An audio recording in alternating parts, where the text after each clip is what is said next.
Hello everybody, this week's Fantasy News is going to be hosted by a special guest host you've never seen before on the channel. Because I went out to Colorado to visit my grandpa and we saw some elk, it was fantastic. But before we get into the Fantasy News, I just wanted to say, you all asked, I heard, a review will be dropping later this week. A review of the movie The Secret of NIMH, which you all begged me to watch, and no one prepared me for just how weird that movie is. Here's a clip. Glows red. It becomes a blinding radiance. The stone has a power when it's there. Often at night, I would hear them crying out in anguish. 7 mice were given injections. So look forward to that, and now, the Fantasy News. Hello and welcome to another episode of Fantasy News. I am your guest host today. I am the book guy. Now, if you're wondering who I am and what I'm doing here, don't worry, I'm wondering the same thing, although on a slightly more existential level. Who am I? What does it all mean? So I'm here today because I am a booktuber called The Book Guy and I do book reviews on my channel. Now, a few weeks ago, I did a review on Daniel Green's books where I just mercilessly criticized the absolute hell out of it. Like, just crushed his hopes and crapped on his dreams. And Daniel reached out and said, let's be friends. So guys, I think the takeaway here is if you want to be friends with Daniel Green, you gotta crush his hopes and crap on his dreams. Hey, you know, apparently he's into that? Last pass-through edit Daniel here. I endorse this message and I'll be back with the last-minute fantasy news updates. No, in all seriousness, I think Daniel Green is smart enough and self-aware enough that he knows that constructive criticism is a really good thing, and it's how you grow as an artist. So he invited me to be a guest host of Fantasy News, and I'm thrilled to do this. I've been watching Fantasy News and the Daniel Green channel for over 5 years myself. I'm a huge fan. So this is a thrilling opportunity. I'm going to do my very best to make sure that this is a moderately decent episode. So 2024 has been a huge year for fantasy books. Now, because there've been so many coming out, it's quite possible you've missed a few. So let's do a segment called Under the Radar, which will look at new releases that you may or may not have heard of. We're going to start with Fury of the Gods by John Gwynne. Now, this book just came out, 3 days ago, but I'll film this earlier. It came out this week, all right? The reviews for this one are insanely good. People are just freaking out about how good it is. This is very important because this is the third and final book in the trilogy, the Bloodsworn trilogy. And these 3 books have just put John Gwynne on the map, like a lot of his other stuff haven't just yet. So it's thrilling to see the conclusion to the series. So if you're like me and you've had Shadow of the Gods on your to-read shelf for a while now's a really good time to start the Bloodsworn trilogy because it is complete. You can binge it in one session, or, multiple sessions of... You can binge it. Another new release is a new Percy Jackson novel that just came out a month ago.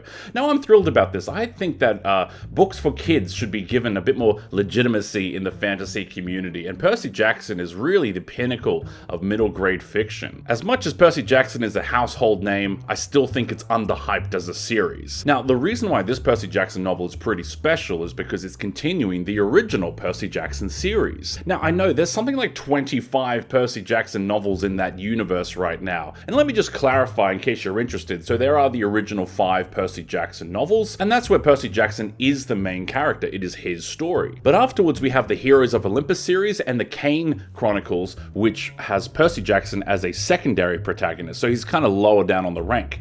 And then Magnus Chase and Trials of Apollo, he's a side character / cameo character. Well, just recently the new books have Percy Jackson as the main front and center character once again. The concept of these new books is that Percy Jackson wants to go to college and he needs to get letters of recommendation from his family. However, because his family are all gods, they all want him to do tasks in order to get these letters of recommendation. So he's quite this reluctant hero doing all this weird stuff just trying to get an education. It's quite a reluctant hero story. So moving on from middle grade, we've got a YA release you might have heard of. It's Heir by Sabah Tahir. Just came out this month and it's the first of a new series. Now, she has done the critically acclaimed YA series, An Ember in the Ashes. It's a quartet, 4 books, and this is her first book in a new series as well. well. While I haven't personally read this one just yet, I have heard magnificent things about her writing, and apparently she's quite famous for proving that YA can still be top quality. So that's a new release that just came out recently. And speaking of returning authors, the classic fantasy author who started way back in the 80s, Raymond E. Feist, has just released a new book set in his original world of Midkemia. So this is a big deal because Feist did Magician way back in 1982. It's one of those classic eras of fantasy, but he wrapped up that world and that long riff or saga with Magician's End over 30-something years later in 2013, and that finished his time in Midkemia, where we've just had a new release from Raymond Feist, A Darkness Returns. So over 10 years later, he's returning to the original world of Midkemia. It is a bit of a curious choice. I'm not going to comment on it because I haven't read the book yet. I'm not sure if I want to, but I wanted to let you know that there's some new stuff by the older generation of fantasy writers. So moving on to some more industry related news, we have a rather bizarre story of a rare copy of A Little Prince, the classic children's tale written in 1942. This rare copy is on sale for $1.2 million. Now, look, normally the thought of a book costing over $1 million is kind of disgusting. I always hate the concept of putting art and education behind some sort of paywall, but there is a kind of a reason for this, depending on what you think. This copy was hand-typed by the author originally. This was typed before the book was even published, and there are only 3 copies like this in all of existence. The author hand-typed this in New York while he was on exile from Nazi-occupied France in the 1940s. And the story is sort of written for children who might also be in exile from their home during the war and displaced by war. It is quite a timeless classic and painfully relevant. Still, you tell me if you think 1.25 million is good enough for any book. Crunk, I hope you don't mind me jumping in to give my 2 cents because this is my favorite story of the day and I think it's so cool. And I agree with you in general, books should not be behind a paywall, a price tag that is so high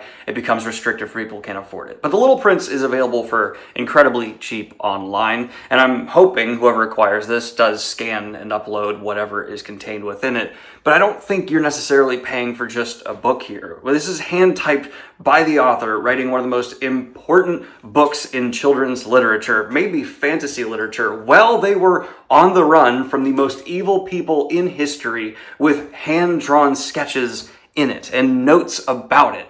That's not necessarily paying for a book, and I hope everything within the book is made available to the public, but to own this, you're almost taking on, like, you need to be able to keep it. You need to be able to watch over it. And so my hope is whoever gets this is someone who can actually value it as like an artifact. It is to me. More industry news, The Wheel of Time is getting a game, but maybe not the game we kind of wanted. This is a card game, but a digital card game? They dropped a trailer for it just this week. It's called Cards of Eternity, The Wheel of Time. It's on Steam at the moment where you can pre-order it. It's literally described as a strategic card game where players harness iconic characters, creatures, and spells from this legendary fantasy world. You can build decks, master abilities, and outplay opponents in dynamic, lore-rich battles. Now, I did reach out to Daniel Green for a quote on this Wheel of Time related news, and he said, and I quote, "Nah, I'm good." He didn't even punctuate it. Now, moving on to some cover reveals. I've actually got 3 cover reveals for you today, kind of. The first one is by Christopher Rocchio, who wrote the Sun Eater series, which I only just started this week, actually. That's a little fun fact. Now, he is releasing The Murdered Sun. Now, all the fans will freak out and say, oh, this must be a new book, right? Not exactly. The Murdered Sun is kind of like his first draft of The Sun Eater, his very first book. It's, as he describes it, it is the first copy of the book before any editor or publisher touched it. Kind of like the truest and purest version of the book. Now, I don't think he's just selling old drafts to us now. I think this is a case of very similar to Brandon Sanderson, where he has done The Way of Kings Prime or Dragon Steel Prime, you know, re-releasing old books, old curiosities. stories that really highlight the author's process. But enough about that. This is the cover reveal that he's just done this week. And I will also mention he has a YouTube channel as well called The Sun Eater, and he's surprisingly charismatic. He's not one of those authors who are like little creepy hermits, you know, he's surprisingly talkative. I'll also add to that, it is described as being a shorter version of the book as well, and it is a limited release with about 1,000 copies going out. It is available for pre-order now. It doesn't give a hard date of when that might be available for a more general release or when the fulfillment of that will be. This is a really cool thing, actually. Michael R. Miller is a self-published author, and there's a bit of myth that self-published authors are, you know, poor, but he's doing pretty well. He mentioned in his newsletter that last year he sold over 100,000 copies of his books, so he's doing pretty good. He's one of the more successful self-published authors out there. He's a real benchmark for how good you can be. This story is the Songs of Chaos series. There's going to be 5. He's done 3 so far, and the 4th one has just dropped a cover reveal this week. I'll get to that in just a second. But this story is all about a dragon riding culture. The dragons here will actually destroy their own eggs if they are born with any imperfections. They're quite cruel in that sense. And so a young, humble kitchen boy, Holt Cook, cannot bear to watch this. So he sneaks out one night and steals back a dragon egg that is marked for death, in defiance of his entire society. And that is how we meet Ash, a blind dragon. So this is an exciting thing. The author, Michael R. Miller, has been a friend on my channel for a little while. I reached out to him and said, I'm going to do a cover reveal, and he goes, ooh, hang on, I've got an animated cover for you with film music. This is a really cool thing. He actually got a film composer to write music to go at the start and the end of his audiobooks. So I'm excited to share with you a Fantasy News exclusive. This is an animated version with the film score of the 4th book, Reckoning.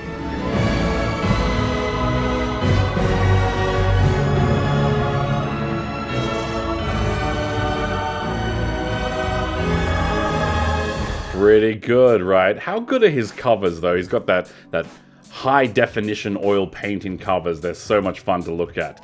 Now that book, Reckoning, is scheduled to come out summer 2025. We don't have a hard date, but summer 2025 is when we're hoping we'll see that on the shelves. But in some last minute fantasy news updates where I haven't slept for 24 hours, but I'm still gonna make sure you get the date news up, we have had it confirmed that, yes, Christopher Lee's voice will be returning in Lord of the Rings War of the Rohirrim, the movie that will be released in theaters later this year. That still, to me, for some reason, just feels like it should go straight to streaming. No disrespect towards Lord of the Rings, of course.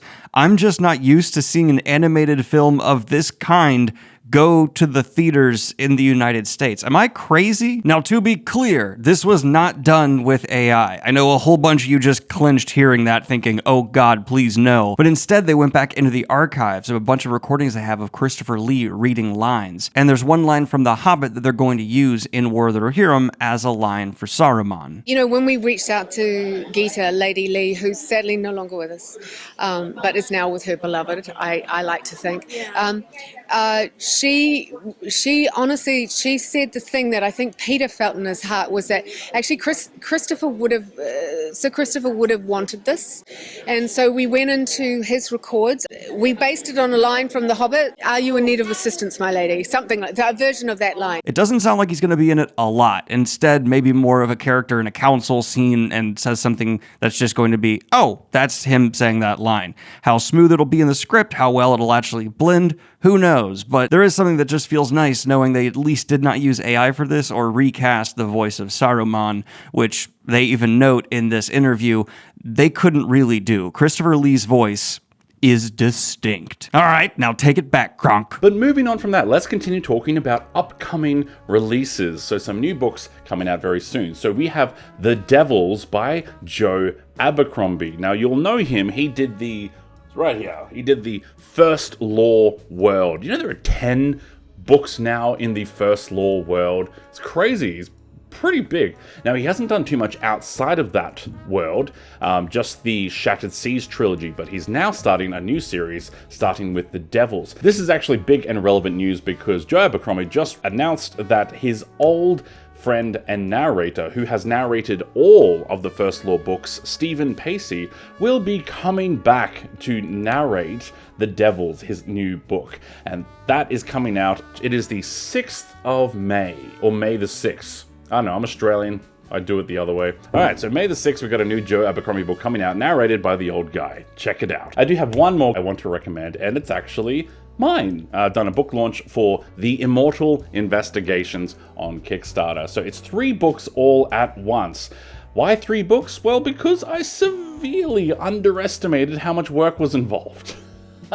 These books are an urban fantasy, so it's sort of based on a Dresden Files vibe, but crossed with a little bit more Mistborn, a bit more hard concepts and big plot twists. And it's about a young man in a small town in England who dreams of being a big city detective one day, and he meets a girl who claims to be a vampire. It leads him to discover a whole bunch of unsolved crimes that would have been solved if we knew of the existence of magic, and he starts exploring this entire immortal society that lives in the shadows of our own. Now, this Kickstarter is only running for another, I think, 2 or 3 days by the time you see this, and you can pick it up and back it afterwards, of course, but those books will be available for general purchase in January, February next year. I don't know, I haven't done a 3-book launch before, so, you know, we'll see what sticks, but if you want to check them out, I would love you forever. I mean, it'd be nice. Okay, I'll forget you immediately, but you know what? It's a good book. I gotta get better at this. Slightly more ominous fantasy TV news, however, is Good Omens has been kind of cancelled, but not exactly. Seasons 1 and 2 were well received and quite popular, and it was looking to go beyond that. Now, with the Neil Gaiman controversy surrounding his sexual assault allegations, the people behind Good Omens have confirmed they are going to do one last season, but the season is literally just going to be one big episode, a 90-minute special that will wrap up everything. They have also confirmed that all staff and writers team will be there except Neil Gaiman. He was technically involved in the writing, but will not be involved any further from this point on. A lot of fans and actors have expressed disappointment that they can't continue this production, but this is just kind of highlights how important it is to clear those skeletons from those closets and keep your actions ethical and your behavior appropriate, especially when you're in a position of power that could impact other people. But enough on that. Some good TV news. Legend of Vox Machina has been officially renewed for Season 4. Now, if you haven't heard of this one, this is an underrated gem, and the critics are just loving on it a lot. It's based on the I don't know what you call them, Critical Role, right? Podcast, TV show, the group Critical Role. So they play Dungeons and Dragons. They are all actors and writers, and they really sell their story.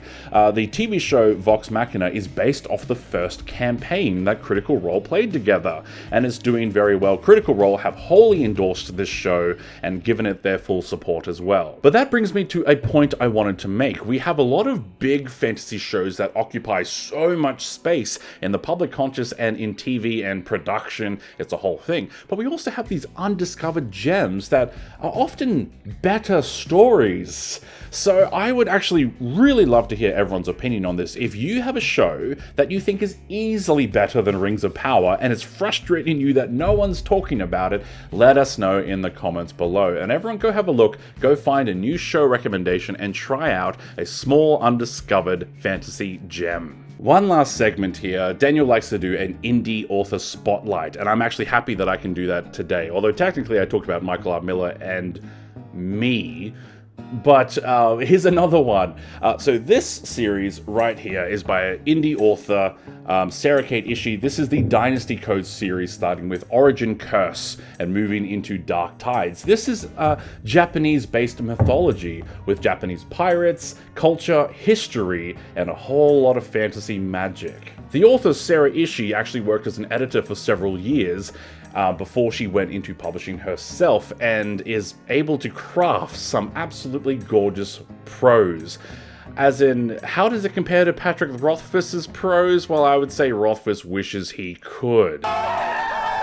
I do feel the need to point out, for the sake of integrity, that I am technically friends with this author, but it's only because of a weird chance meeting on a plane. It was this real weird Twilight Zone type stuff. But I do wholeheartedly recommend it. The concept is that Yoshiko is the daughter of a shogun leader, and the people in her region are going missing. There are people being kidnapped and getting snatched off the streets, and so she goes on a search to find out who this mysterious enemy is. While the enemy may seem powerful and well equipped to crush her region and conquer it, Yoshiko does have one advantage: the curse of her family line. The women in her family are capable of summoning a great fiery spirit. However, this is well and truly a cursed magic system, and you do not want to be anywhere near that fire spirit when it is summoned. It is such a great, dangerous, and risky magic system, and I love it so much, so I do recommend that one for today's indie author rec. So that is it for fantasy news today. Thank you for joining me. Now, once again, I am the book guy. You can come follow me on my YouTube channel as well. Just keep in mind, most of what I do is book reviews, helping you find a good book to read, so your to-read list will spiral out of control if you follow me. Also, I want to give a huge shout out and thank you to Daniel Green for giving me this opportunity, but also supporting my work and showing a bit of belief in what I do. So I've actually prepared a special little tribute to end this video to thank Daniel Green for the years and years of content of his I have been watching, and to show my support and thank you for his channel. So thank you for watching. Make sure you subscribe to Daniel Green if you haven't already, or you can come subscribe to me as well. Thank you again, Daniel, for letting me guest host this episode. Thank you for watching, and I hope you enjoy a good book today, and I hope you enjoy this.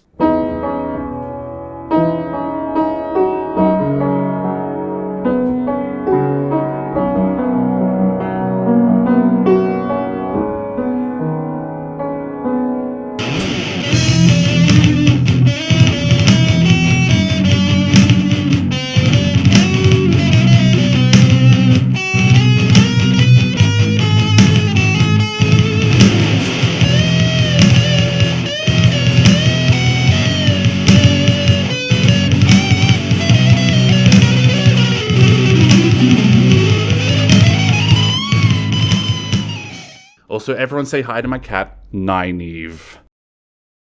Oh, thanks, Nynaeve, for your support. Nynaeve is my rescue cat. We called her Nynaeve because, like many rescue cats, she was a bit grumpy when we got her, but now she's a big, cuddly softie, and she's the best.